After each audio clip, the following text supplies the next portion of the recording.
Hello दोस्तों, आप सभी का कोर्ट हेल्पलाइन यूट्यूब चैनल में फिर से स्वागत है।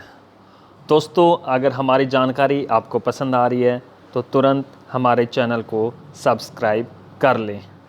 तो दोस्तों, इस नई वीडियो में आज मैं आपके लिए लेकर आया हूँ एक नया टॉपिक जो आपके लिए काफ़ी फ़ायदेमंद होगा और जिसका नाम है बेल का मतलब क्या।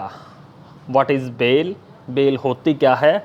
यह सिर्फ आप लोगों के लिए आम भाषा में, आम लोगों के लिए, ताकि उनको कोई नुकसान ना हो और वो आसानी से इसका मतलब समझ सके।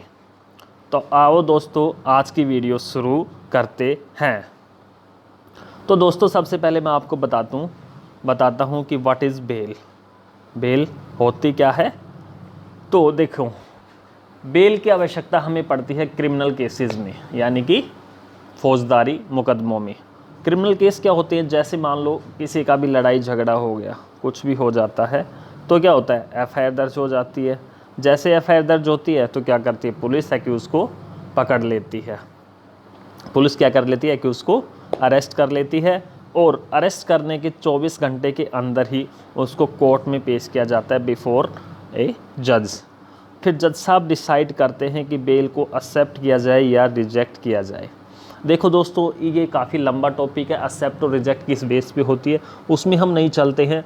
और अगर आपका ऑफेंस क्या है, बेलेबल है, तो आपकी बेल तुरंत ले ली जाती है कोर्ट के अंदर। लेकिन वो भी एक शर्त होती है। किन शर्तों पे बेल ली जाती है वो डिपेंड करता है। बेल एक्सेप्ट हो गई, अब हमारी बेल क्या होगी, एक्सेप्ट होगी, ले ली गई है, अलाउ हो गई है, तो जज साहब हमें बताते हैं या आपके एडवोकेट को बताते हैं कि कितने के बॉन्ड्स भरने हैं, कितनी अमाउंट के बॉन्ड्स भरने हैं। 10,000, 50,000, ये एज़ पर सेक्शंस अलग अलग हो सकते हैं, या जो जज साहब चाहें वो दे सकते हैं बॉन्ड्स की अमाउंट।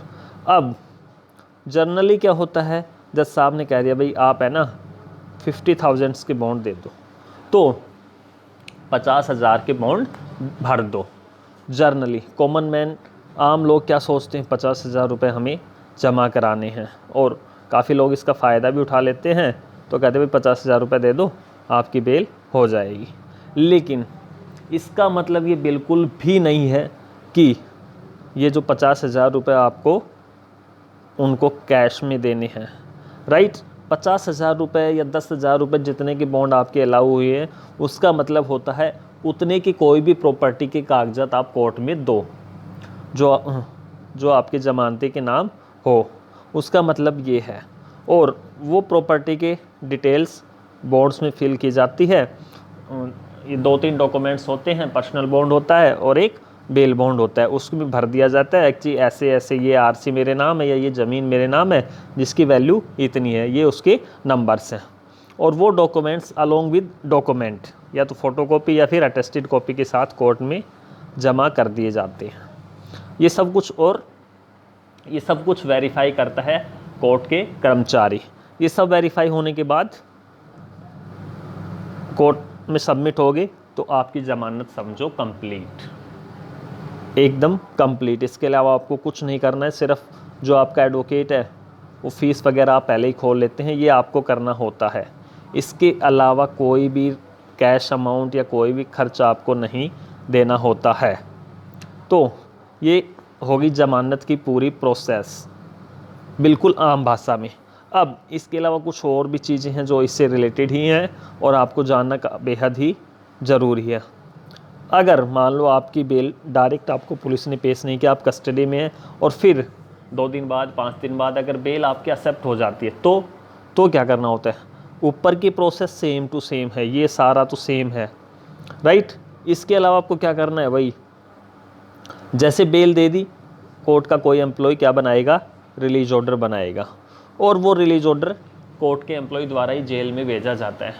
तो जैसे ही आप बॉन्ड दे दो तो आप अपने वकील से ज़रूर पूछो अजीब रिलीज ऑर्डर बन गया या नहीं बना है, क्योंकि कई बार गलती से, वैसे तो चांस ना के बराबर है लेकिन फिर भी गलती से अगर रह जाता है तो काफ़ी दिक्कत हो जाती है और एक दिन आपको एक्स्ट्रा जेल में या आपके मिलने वाले को जेल में रहना पड़ सकता है।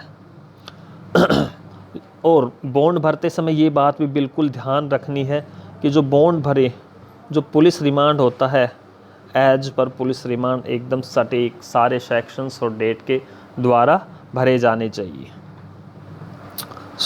धन्यवाद आपका, मिलते हैं किसी अगली वीडियो में। Bye bye, take care.